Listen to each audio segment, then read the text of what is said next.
सभी को नमस्कार। मैं रमन शर्मा आप सभी का अपने YouTube चैनल पर स्वागत करता हूं। अगर आप इस चैनल पर नए हैं तो चैनल को सब्सक्राइब करें, वीडियोस को लाइक, कमेंट और शेयर करें। हमारा उद्देश्य समाज के उन नौजवान साथियों को मुफ्त शिक्षा उपलब्ध करवाना है जो आर्थिक तंगी या अन्य किसी पारिवारिक समस्या के कारण कोचिंग नहीं ले पा रहे हैं। आज हम मध्यकालीन भारतीय इतिहास के अंतर्गत मराठा साम्राज्य के बारे में पढ़ेंगे। मराठा साम्राज्य में हम पहले शिवाजी महाराज के बारे में पढ़ चुके हैं। आज हम शिवाजी महाराज के बाद होने वाले उनके उत्तराधिकारी जो शिवाजी महाराज के बाद छत्रपति बने थे उनके बारे में पढ़ेंगे, तो अंत तक जरूर बने रहे। सबसे पहले बात करेंगे हम शिवाजी महाराज के बेटे संभाजी के बारे में। शिवाजी की मृत्यु के बाद उनका ज्येष्ठ पुत्र संभाजी मराठा साम्राज्य के छत्रपति बने। तो सबसे पहले क्वेश्चन बनेगा कि संभाजी के पिता का नाम क्या था? शिवाजी था। दूसरा क्वेश्चन बन सकता है कि शिवाजी का उत्तराधिकारी कौन था? संभाजी थे। नेक्स्ट, बुद्धभूषण ग्रंथ की रचना किसने की? संभाजी ने की। नेक्स्ट, संभाजी ने उज्जैन के हिंदी व संस्कृत के विद्वान कवि कलश को अपना सलाहकार नियुक्त किया। तो क्वेश्चन बनेगा कि संभाजी का सलाहकार कौन था? कवि कलश था। नेक्स्ट, संभाजी ने औरंगजेब के विद्रोही पुत्र अकबर को शरण दी। मोस्ट इंपॉर्टेंट क्वेश्चन है। क्वेश्चन कैसे पूछा जाएगा? औरंगजेब के विद्रोही पुत्र अकबर को किस छत्रपति ने शरण दी थी? संभाजी ने दी थी। क्लियर है? नेक्स्ट आगे बढ़ते हैं। मार्च 1689 में मुगल सेनापति मखर्रब खान ने संगमेश्वर में छिपे हुए संभाजी व उनके सलाहकार कवि कलश को गिरफ्तार कर लिया और उनकी हत्या कर दी। तो क्वेश्चन पूछा जाएगा कि संभाजी और कवि कलश की हत्या किसने की थी? मखर्रब खान ने की थी। कब की थी? मार्च 1689 में की थी। मखर्रब खान कौन था? मुगल सेनापति था। जब संभाजी की मृत्यु हुई उस समय मुगल बादशाह कौन था? उस समय मुगल बादशाह औरंगजेब था। क्लियर है? नेक्स्ट, संभाजी की पत्नी यसुबाई तथा पुत्र साहू को राजगढ़ में मुगलों द्वारा कैद कर लिया गया। तो क्वेश्चन पूछा जाएगा कि संभाजी की पत्नी का नाम क्या था? यसुबाई था। दूसरा क्वेश्चन बनेगा संभाजी के पुत्र का नाम क्या था? साहू था। तो क्वेश्चन पूछा जाएगा कि संभाजी की मृत्यु के बाद उनकी पत्नी यसुबाई और पुत्र साहू को कहां पर कैद किया था मुगलों ने? राजगढ़ में। क्लियर है? अब हम नेक्स्ट छत्रपति के बारे में पढ़ेंगे, छत्रपति राजाराम के बारे में। अब राजाराम कौन था उसके बारे में जानते हैं। संभाजी का छोटा भाई राजाराम था। संभाजी की मृत्यु के बाद उनका छोटा भाई राजाराम 1689 में छत्रपति बना। तो क्वेश्चन पूछा जाएगा कि संभाजी का उत्तराधिकारी कौन बना था? छत्रपति राजाराम बने थे। फिर क्वेश्चन बनेगा राजाराम कब छत्रपति बने? 1689 में बने थे। नेक्स्ट, राजाराम की माता का नाम क्या था? सोयराबाई था। और क्वेश्चन पूछा जाए कि राजाराम के पिता का नाम क्या था? तो शिवाजी था। क्लियर है? नेक्स्ट, राजाराम की पत्नी का नाम क्या था? ताराबाई। राजाराम ने अपनी दूसरी राजधानी सतारा को बनाया। तो पहली राजधानी क्या थी मराठा साम्राज्य की? रायगढ़ थी। रायगढ़ राजधानी किसने बनाई थी? शिवाजी ने बनाई थी। शिवाजी के बाद में दूसरी राजधानी सतारा को बनाया गया। किसने बनाया था? छत्रपति राजाराम ने बनाया था। नेक्स्ट आगे बढ़ते हैं।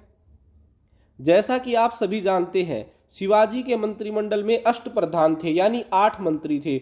उस अष्टप्रधान में राजाराम ने 9वां मंत्री शामिल किया था और उस 9वें मंत्री का क्या नाम रखा था? उसने प्रतिनिधि नाम रखा था। क्लियर है? तो क्वेश्चन पूछा जाएगा कि अष्टप्रधान में 9वें मंत्री को किसने शामिल किया था? छत्रपति राजाराम ने शामिल किया था। नेक्स्ट, राजाराम मुगलों से संघर्ष करता हुआ 2 मार्च 1700 को मारा गया। तो क्वेश्चन पूछा जाएगा राजाराम की मृत्यु कब हुई? 2 मार्च 1700 में हुई। क्लियर है? नेक्स्ट अब आगे बढ़ते हैं। जब राजाराम की मृत्यु हुई तो उस समय उनका जो पुत्र था वो सिर्फ 4 वर्ष की अवस्था में था। तो अब बात करते हैं नेक्स्ट छत्रपति के बारे में। तो राजाराम की मृत्यु के बाद उसकी विधवा पत्नी ताराबाई ने अपने 4 वर्षीय पुत्र शिवाजी द्वितीय का राज्याभिषेक करवाकर मराठा साम्राज्य की संरक्षिका बनी। अब 4 साल का लड़का शिवाजी द्वितीय छत्रपति बना दिया गया, लेकिन उसे तो किसी बात की समझ नहीं थी क्योंकि वो तो एक छोटा सा बच्चा था। तो उस समय शासन की बागडोर किसने संभाली? ताराबाई ने संभाली। क्लियर है? तो क्वेश्चन पूछा जाएगा कि छत्रपति राजाराम की मृत्यु के बाद छत्रपति कौन बने थे? शिवाजी द्वितीय बने थे। क्लियर है? और उसकी संरक्षिका कौन थी? ताराबाई थी। नेक्स्ट, मराठा साम्राज्य पर शासन करने वाली एकमात्र महिला कौन थी? ताराबाई थी। क्लियर है? ताराबाई के पति का नाम क्या था? राजाराम था। नेक्स्ट आगे बढ़ते हैं। अब बात करेंगे साहू के बारे में। संभाजी का जो पुत्र साहू था उसके बारे में। साहू और उसकी मां यसुबाई को मुगल बादशाह ने कैद कर लिया था। तो जब साहू के बारे में बात करते हैं, औरंगजेब की मृत्यु के बाद 1707 में संभाजी के पुत्र साहू को बहादुर शाह प्रथम ने मुक्त किया।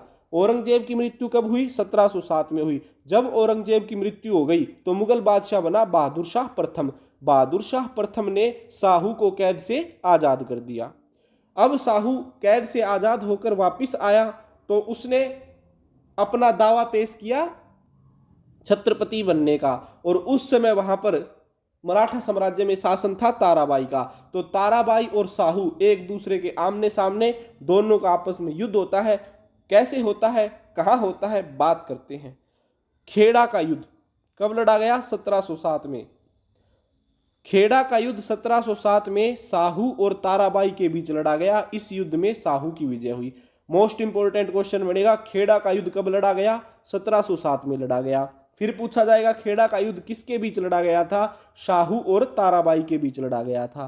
फिर पूछा जाएगा कि खेड़ा के युद्ध में किसकी विजय हुई थी? साहू की विजय हुई थी। नेक्स्ट, साहू ने 22 जनवरी 1708 को सतारा में अपना राज्याभिषेक करवाया। क्लियर है? क्वेश्चन पूछा जाएगा छत्रपति साहू ने अपना राज्याभिषेक कब करवाया? 22 जनवरी 1708 में करवाया था। कहां पर करवाया था? सतारा में करवाया था। क्लियर है? नेक्स्ट आगे बढ़ते हैं। साहू ने 1713 में बालाजी विश्वनाथ को पेशवा बनाया। तो क्वेश्चन पूछा जाएगा कि साहू ने अपना पेशवा किसे नियुक्त किया था? बालाजी विश्वनाथ को नियुक्त किया था। फिर क्वेश्चन पूछा जाएगा कि साहू ने बालाजी विश्वनाथ को कब पेशवा बनाया? 1713 में बनाया था। क्लियर है? नेक्स्ट, साहू की मृत्यु 1749 में हुई। मोस्ट इंपोर्टेंट क्वेश्चन है, छत्रपति साहू की मृत्यु कब हुई थी? 1749 में हुई थी। जब साहू की मृत्यु हो गई उसके बाद जितने उसके उत्तराधिकारी जो थे वो अयोग्य शासक हुए। तो इस कारण से जो मराठा साम्राज्य था उसकी शक्ति छत्रपति से छिनकर किसके हाथ में आ गई? पेशवा के हाथ में आ गई। अब मराठा साम्राज्य किसके अंतर्गत आ गया? पेशवा के अंतर्गत। तो आज हमने क्या पढ़ा है? छत्रपति शिवाजी के उत्तराधिकारियों के बारे में पढ़ा है। नेक्स्ट वीडियो में हम मराठा साम्राज्य के पेशवाओं के बारे में पढ़ेंगे, जो कि एक मोस्ट इंपोर्टेंट टॉपिक होने वाला है। मिलते हैं नेक्स्ट वीडियो में। धन्यवाद। जय हिंद, जय भारत।